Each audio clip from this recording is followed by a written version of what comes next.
Le vol de la Joconde à Léopold Stevens.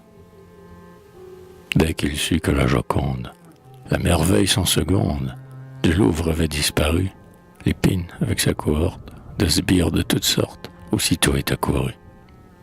Suivi de M. Homol, et inerte et jambes molles, et de Dujardin Beaumetz, qui des Beaux-Arts le prince, est revenu de province, tout exprès par train express.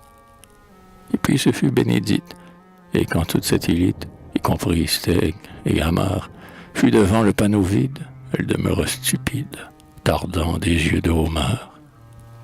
Ah, mon Dieu, quel vol macabre, voilà qui m'abracadabre, disait Dujardin Beaumetz, en son langage d'esthète. C'est à se mâcher la tête, au temporaire, aux morts.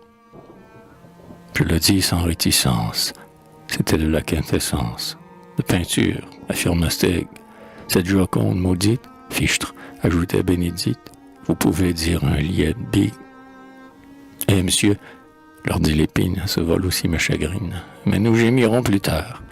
Fouillons tout d'abord le Louvre, il se peut qu'on la découvre, parfaitement, fit Amar. Donc, des semaines entières, des sous-sols jusqu'aux gouttières, ils farfouillèrent partout. Ils firent des découvertes suggestives, à quoi, certes, ils ne s'attendaient du tout. C'est ainsi qu'à chaque étage, ils trouvèrent des ménages, de concierges retraités depuis le Second Empire, et ce qui leur sembla pire, des veuves de députés. Ils rencontrèrent encore, à l'ombre d'un sycomore, un jardinier sur les toits, qui, tout en fumant ses pipes, souriait à ses tulipes, en ramant ses petits pois. Puis ce fut une fabrique de brosses en poils de briques, et du charbon et du bois, à confondre la pensée de quoi retire le musée, 70 fois et 7 fois.